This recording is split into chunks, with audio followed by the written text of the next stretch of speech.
He's gonna go. He's gonna fight me. He's a big puppy. He thinks he's awesome.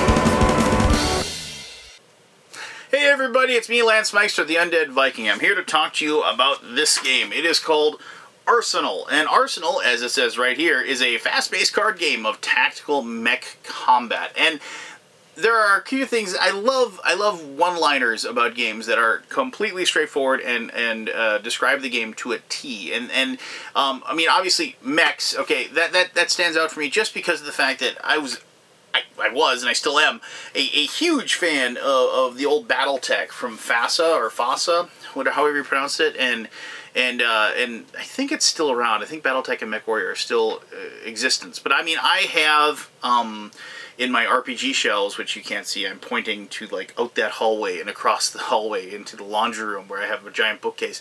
I have like, I think dang near every source book for the BattleTech world and MechWarrior world that came out between, you know, in the 80s and the 90s.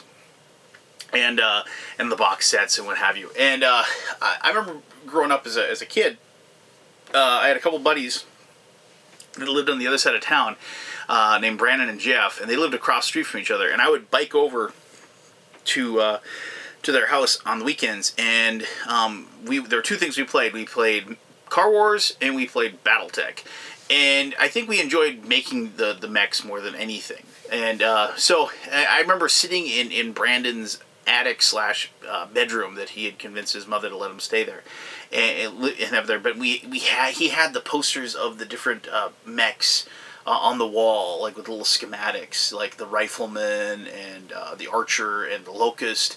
And I thought those were so cool. And I wish I could still find those somewhere. But regardless, so I've always loved the idea of people sitting in giant robots walking around and shooting each other with lasers and rockets and machine guns. I've always really liked that idea, even though it's highly implausible. But regardless, so. But the thing about the tagline that stands out for me is a fast-paced card game of tactical combat. Now, lots of times when you play a game that is, and I'm pointing to it, you can't see it around, but you will in a second. A lot of times when you play a game that is about like technically a battle game, you know, you have, oh, well, this is your unit, and this is what it can do, and this is your unit, and this is what it can do, and you just move them around, and you fight, and it's fun, right? But this is a game that actually you design a deck. You design a deck that has attacks, and defenses, and locks, and things that change dice rolling, and things like that. And it is a very fluid game of each person taking their turn, but then when somebody takes a turn, then other people that are at the table can affect that turn and do things themselves. And so when they say fast-paced, it is very much so, because your battle's not going to last very long, basically because you only have 40 cards, and once you burn through those 40 cards, you're done. Your mech powers down.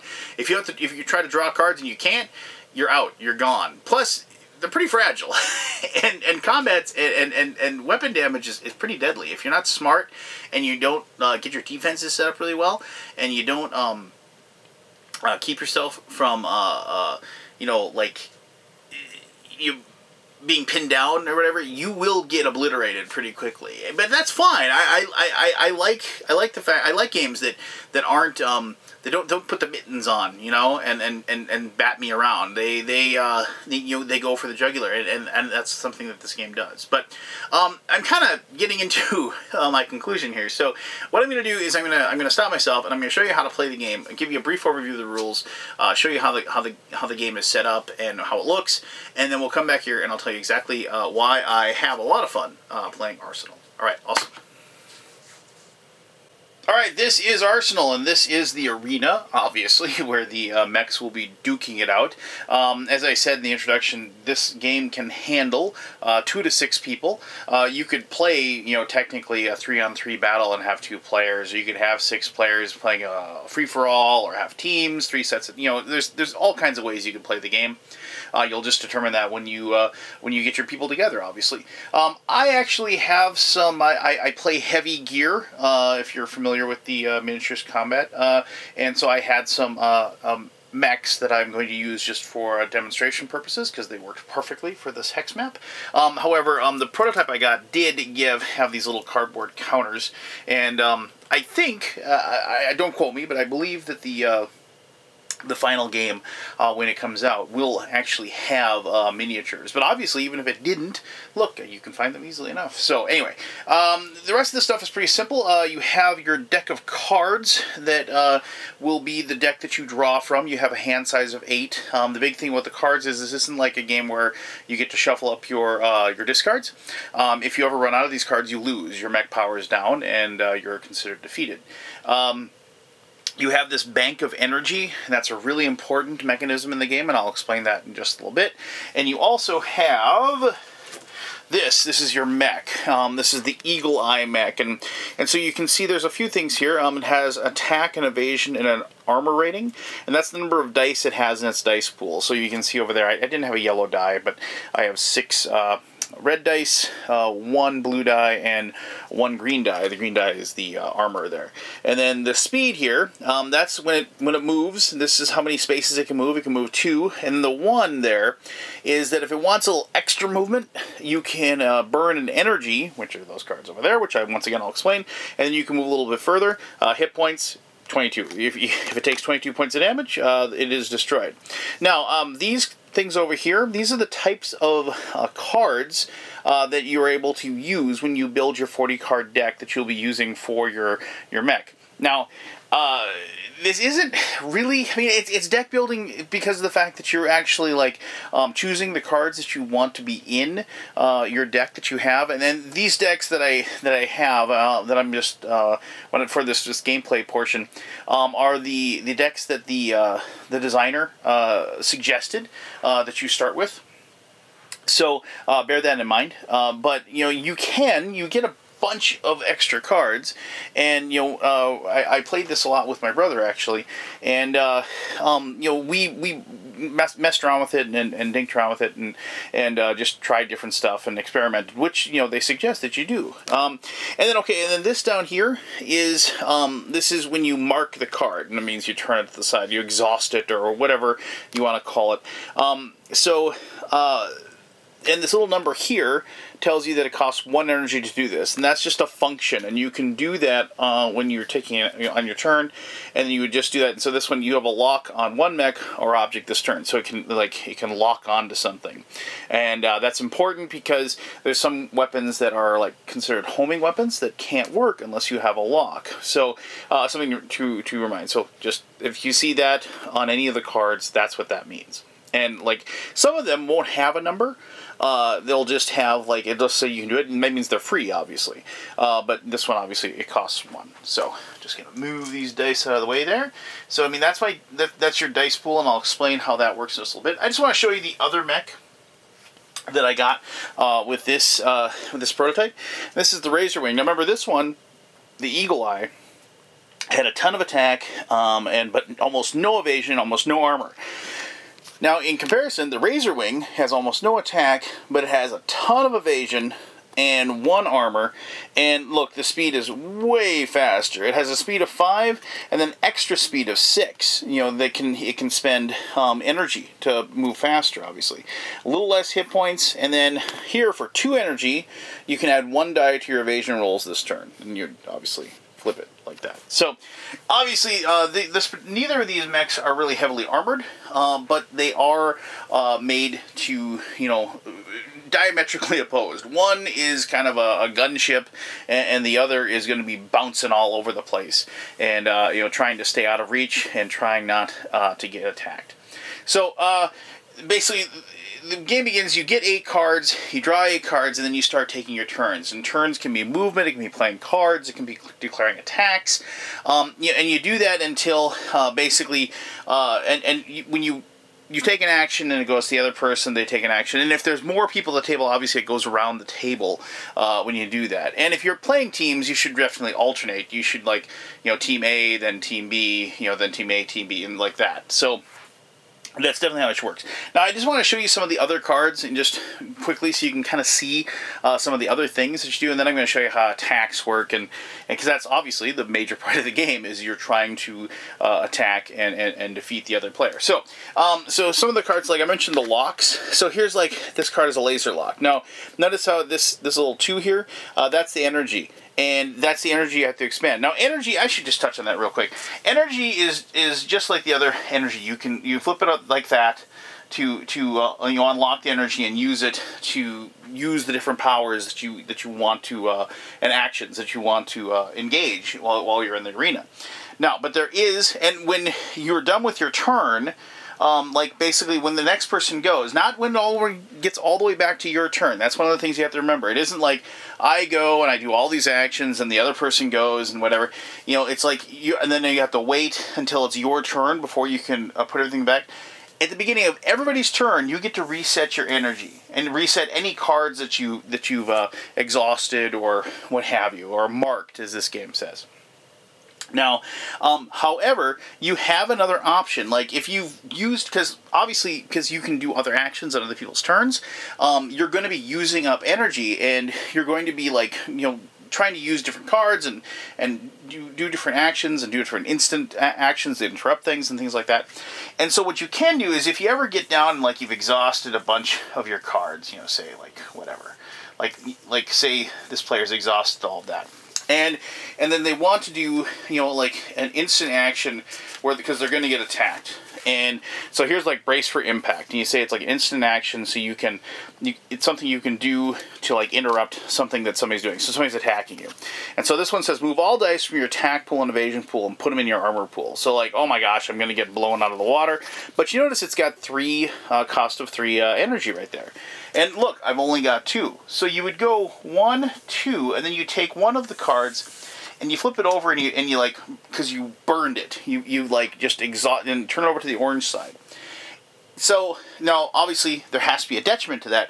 So the next time it's your turn, you can flip your cards back all like normal, but you can only take one of these cards that have been burned to orange and flip it to this side.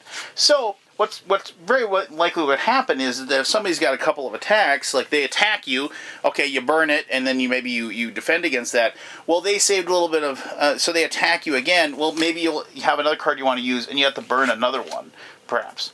So when it comes down to your turn, you only get to flip one of them back over after you like unmark all of these. And so you've used up, so now instead of having 8 energy, you only have 7. And so like you have to kind of bide your time, but something might happen and like you have to burn, 2 more or something like that. And, you might have to do it because it's the only way that you're going to keep your mech running. But obviously there's a moment where you have to kind of ease off the throttle a little bit, if you will, so you can eventually, unburn your energy, so you have your full capacity of 8 available to you when you want to do your actions. But okay, so that's how energy works, and I wanted to make sure I showed that to you. So let me show you some of the other cards really quick. So like I saw you brace for impact, like that's pretty simple. I'll show you like the other, like here's a target acquired. It's just an action, and so this is something you'd have to do on your turn. And it's like you may only play this card if you have a lock on a mech, and if you have, so you've acquired it, like maybe you've used the Eagle Eye for his function, and it's add 3 dice to your attack pool or draw 3 new cards from your deck. So you have that option. So it's like you can use it for either one of those things. Laser lock, and once again 2 energy, and it's like you pay 1 less to play laser attacks at a minimum of 1 whenever you have a lock on your target. And so you can even say this one can be turned like so to get that. Now a missile lock, kind of same thing, but add 3 dice to your missile attack roll whenever you have a lock in your combat. And once again, you can lock on a player's mech or personal object this turn. You might be wondering what a personal object is. I'll explain that to you in just a second because we're going to see those cards. All right, so this is an attack card. Actually, let me show you the attack cards in just a second. Let me show you here the objects. Okay, so objects come in 2 different varieties, and you notice there's this little thing over here that tells you what type of card, if you're building a deck or whatever, what type of mech can have that particular thing, because you got to match up the symbols. And you'll notice that the Eagle Eye is not exactly a maneuverable, that's what that is, isn't exactly a maneuverable mech, so this is a card that couldn't be in this deck. But, as you probably guessed, since Razor Wing can bounce all over the place, you have Maneuver right there. And so this is a card that you could put into your 40 card deck. Now there is a rule that you can't have more than 2 cards of any type. You can't like load up with a bunch of trajectory dishes, if you will. But but you can still have it, obviously. But anyway, so you have it costs energy, and it said opponents pay 1 more to play attacks to target your mech. It's like basically you're bouncing around. It's tougher to hit you. And so, but notice that it has hit points, and so you can target personal objects to blast them off of the mech that you're fighting. And so a personal object, you just place it in your play area if you've turned it down, if you played it, and it stays there and it can be used. Now the other type of object is an object that you actually place in the arena. So this is an auto object. It isn't a car though. It's like an autonomous object. And so this is pretty straightforward. It is a proximity mine, 4 energy, radius 1. So when it blows up, you have this cool little radius 1, so it can actually hurt you if you're too close. And it's like when an enemy mech moves to a hex within the radius, scrap this card from play and play damage to each mech and object within that radius. Pretty straightforward, right? But the thing is that, and this is obviously hit points, they just didn't have that in there, but it costs 4 points. So this is something you can actually target as well. And that's what these little discs are for. So when we play, we just I'm putting like a proximity mine in that location, and different colors, and then you'd actually and we use these green cubes for damage, and so like if you target it and did like 2 points of damage, we'd put 2 cubes on there. Just pretty simple, right? And as soon as you've destroyed, done enough damage to it, we go. And the way we did it was just so we can remember what type of which object was which. You just put the other token on that card, so that's how you know which one is which. Now, obviously, I'm pretty sure when the game gets published, they'll have cardboard tokens that denote each and every one of those items as well. But anyway, so that's the autonomous object. Okay, now these are protocols, and you can have one of these going anytime. If you ever had to play another one, you have to scrap the other one. But these are just like the purple cards. It's just an ability that you have, and so and it's just like an ongoing effect. So the protocol, at the end of every turn, if you did not play an attack this turn, you may refresh 1 energy, so you get a free refresh there. Pretty straightforward. So, and now I was going to talk about attacks, and this will actually segue really well into how the combat works. So, attacks, obviously, are going to take energy to do, and they have a range. And you have to be, this is the number of spaces, like this is right next to it, this is 1 space away, and so on and so forth, right? And then you'll notice that the long range is not only that space, but further on. So you have to see what range you are from the thing, and make sure that it shows up in yellow, so you can actually attack it. Now this little +1, +2, +3, +5 that you see on there, that is the bonus to the evasion roll that the thing that you're attacking will get when you attack it. And then you have a base accuracy, which is here, and that's like the normal dice you're going to roll, and then you can choose to add dice from your attack pool when you do your roll, and then that is like the damage that you would do.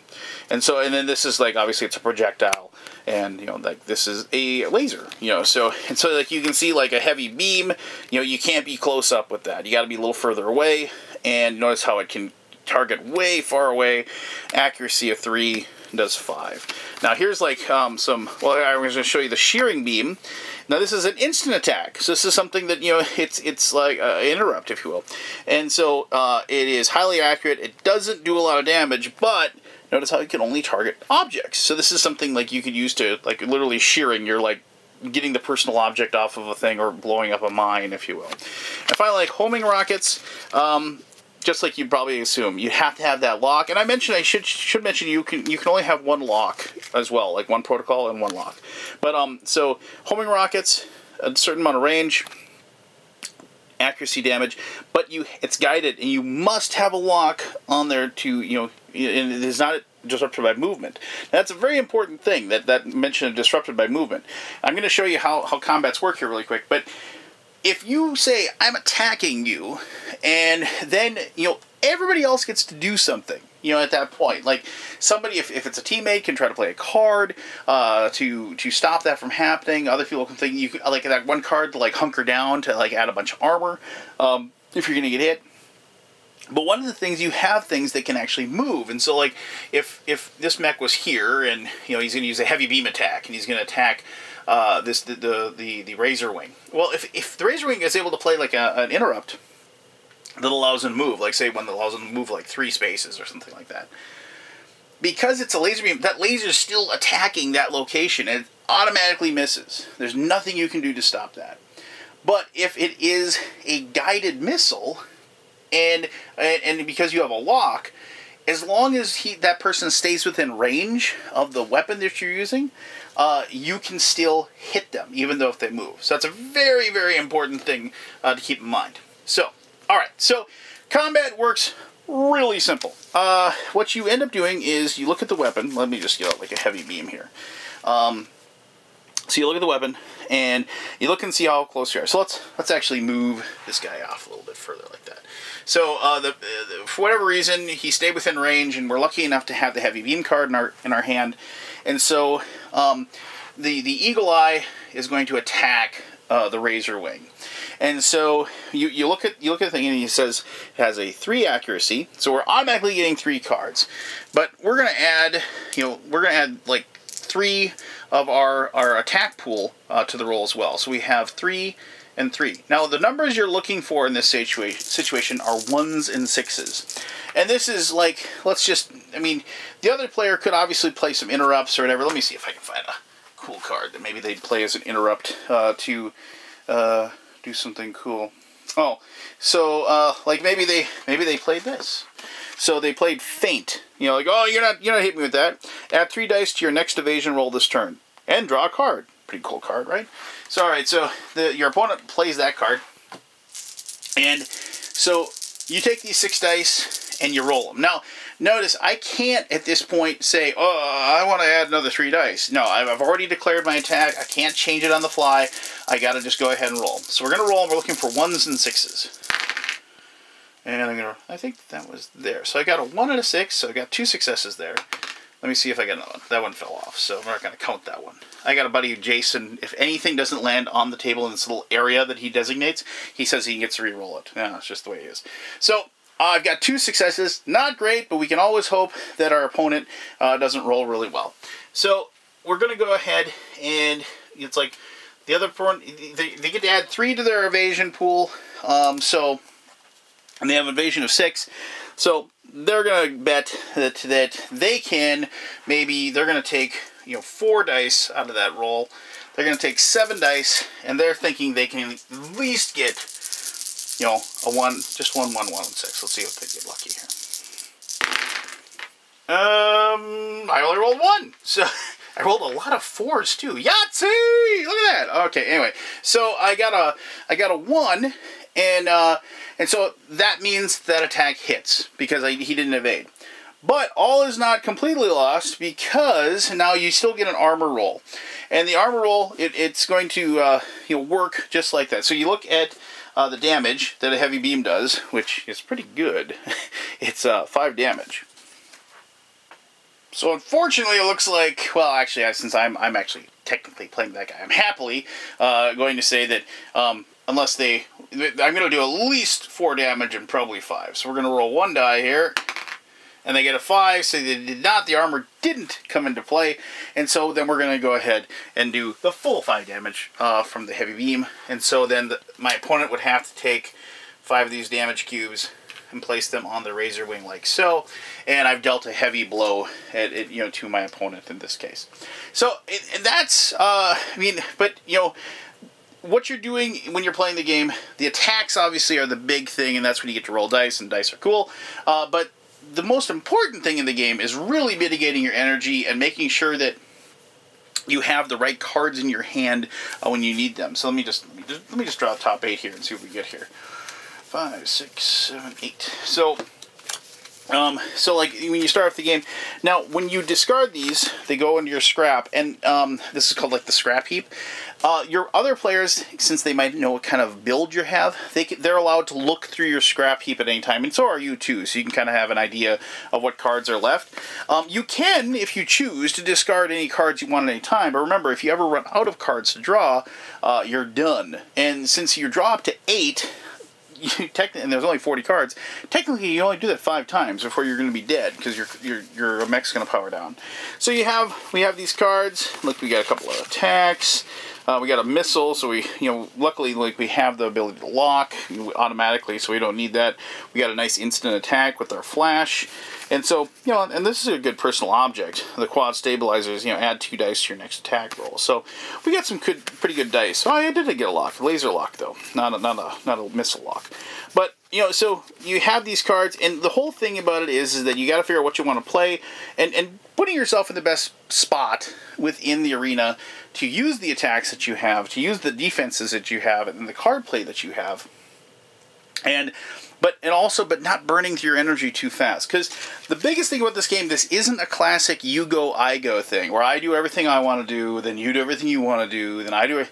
This is a game where, like, it's very fluid, and because you're always coming back, and when your turn, you're starting over your energy, and like having the option of using your cards. So it is and interrupting things like it's like when somebody says I'm attacking, and you have those things where now you can do something maybe to interrupt that, change what they're going to do, and you have to be cognizant of that fact. And it's one of the things I really, really liked about this game, just because it kind of spun that whole, it made the game feel more real-time, if you will, I mean, if that makes sense. But let me touch more on that with my conclusion, which I'll do right now.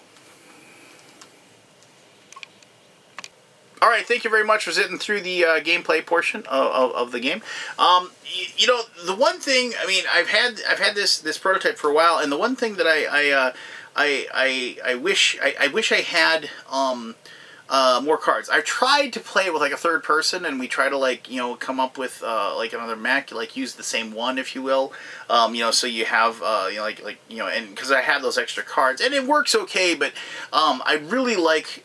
It's one of those things where I'm really looking forward to when the game comes out and gets published, just because I'm really looking forward to like seeing the other mechs and seeing the different cards that go with those mechs. I mean, I want to see the giant armor one. There's got to be one out there that doesn't have a lot of weapons, can't move really well, but has tons of armor. I really want to see that design, and I want to see the different cards that affect that. So it's this is one of the things where I'm just really excited to see where the game is going to take us. But regardless, going back to what I was saying when I was talking about how the game goes and like the fluidity of it, and it kind of gets beyond that whole you go, I go mentality.